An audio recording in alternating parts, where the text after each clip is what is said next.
There is a kind of tiredness that does not come only from having too much to do. It comes from feeling like you always have to be the one who can handle it, the person people call, the person who remembers, the person who fixes things, the person who listens, the person who figures it out. And perhaps you have been that person for so long that you rarely stop to ask yourself, who am I when nobody needs anything from me? That question can feel surprisingly uncomfortable.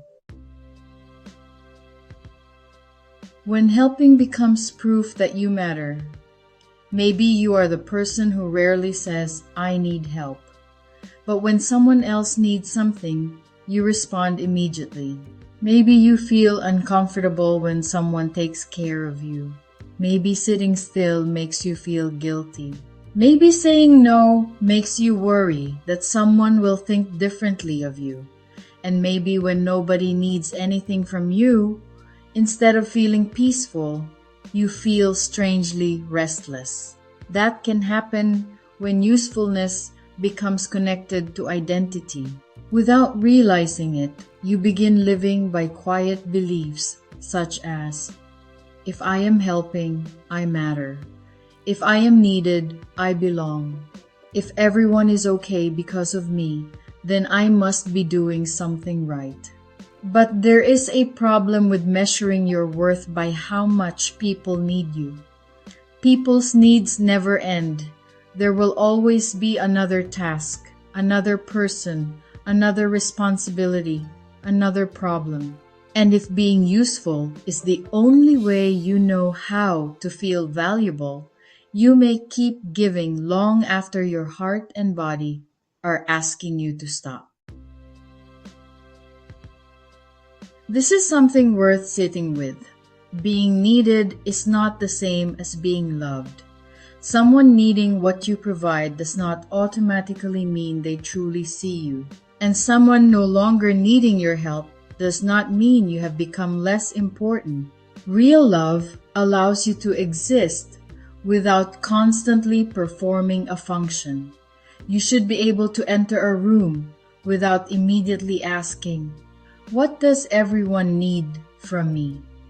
Sometimes you are allowed simply to be there, to laugh, to listen, to receive, to enjoy the moment, to let someone else organize things, to let another person solve the problem, to allow the people you love to discover what they can handle for themselves. Because sometimes constantly stepping in does not only exhaust you, it can also prevent others from growing. Love does not always mean rescuing. Sometimes love knows when to step back. Maybe this is the reminder you need today. You are more than what you do for everyone. You are still valuable when you are resting. You are still worthy when you have nothing to offer. You still matter when you cannot solve the problem. You still deserve love when you say, I don't have the capacity for that today. Your value did not begin when people started depending on you.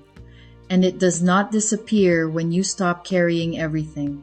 There is a whole person underneath all the roles you perform. A woman with her own dreams, her own interests, her own needs, her own questions, her own relationship with God. Perhaps part of rebuilding your life is becoming reacquainted with that woman, not only the mother, not only the wife, not only the daughter, not only the employee, not only the caregiver, not only the problem solver, but you.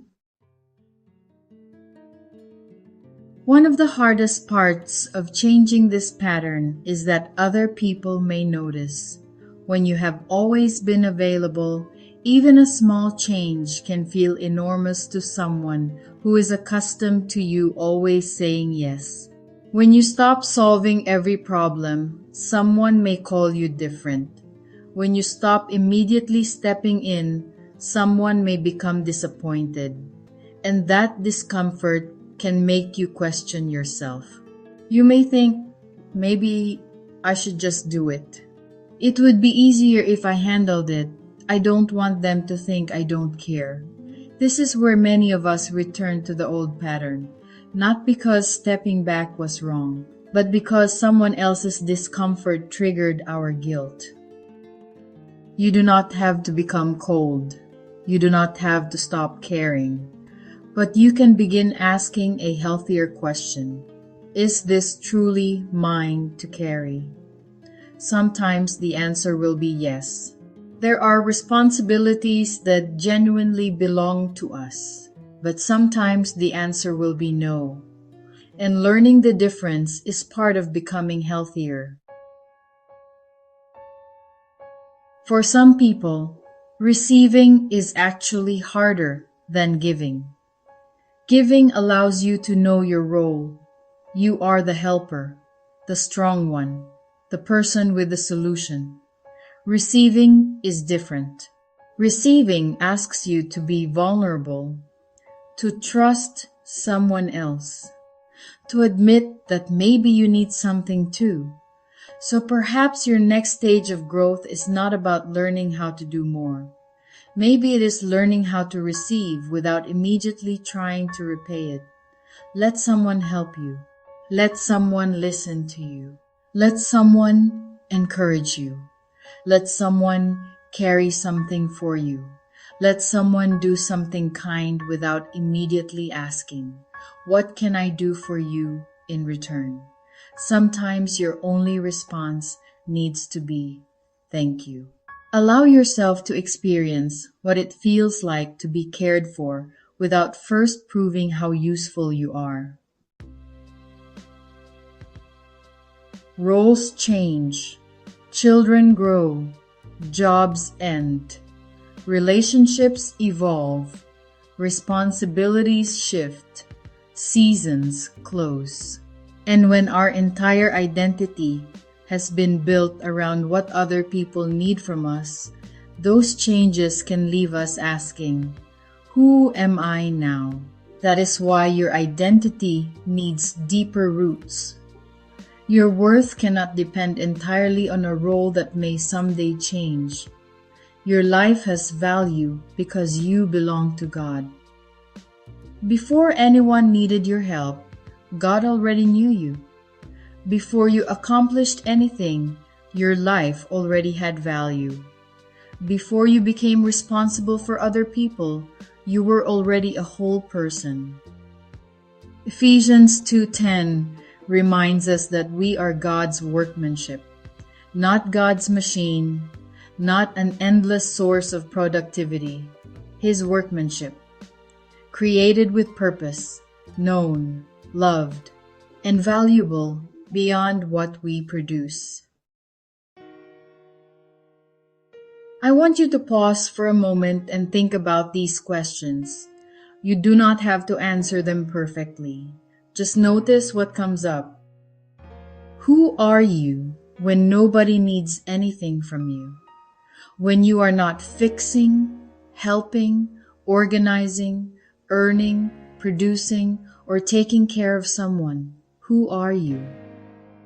And ask yourself, do I sometimes help because I genuinely want to help, or because being needed makes me feel secure?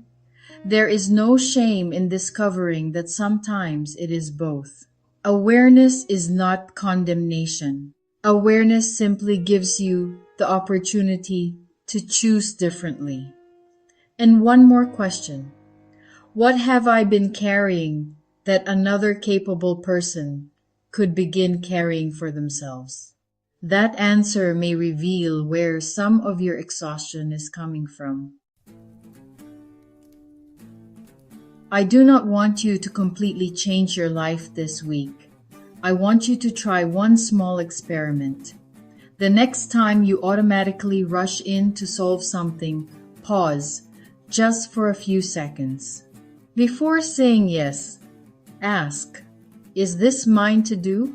If it genuinely is, do it with love. But if it is something another person can handle, consider allowing them to handle it. Maybe you do not send the reminder. Maybe you do not immediately fix the mistake. Maybe you do not volunteer before anyone else has had an opportunity. Maybe you allow someone else to make the phone call. Maybe you simply say, I trust you to handle this, and then notice what happens inside you. If guilt appears, do not immediately obey it. Let the feeling be there. You are learning something new. Before you leave today, remember these 3 things. Being needed is not the same as being loved. People can love you even when they do not need something from you. You are more than what you do for everyone. Your worth does not disappear when you rest, receive, or step back. And finally, you do not have to be indispensable to be important. There is a difference between being valuable and making yourself responsible for everything. You can be deeply loving without being endlessly available. You can be generous without abandoning yourself. You can support others without carrying their entire lives. And perhaps that is part of what rebuilding looks like now. Not becoming someone who cares less, but becoming someone who finally understands that she matters too. My friend, maybe you have spent years becoming the person everyone can depend on. There is something beautiful about that. But you were never created only to be useful to other people. There is still a person underneath every responsibility. A person who deserves rest. A person who deserves care. A person who is allowed to dream. A person who is allowed to receive.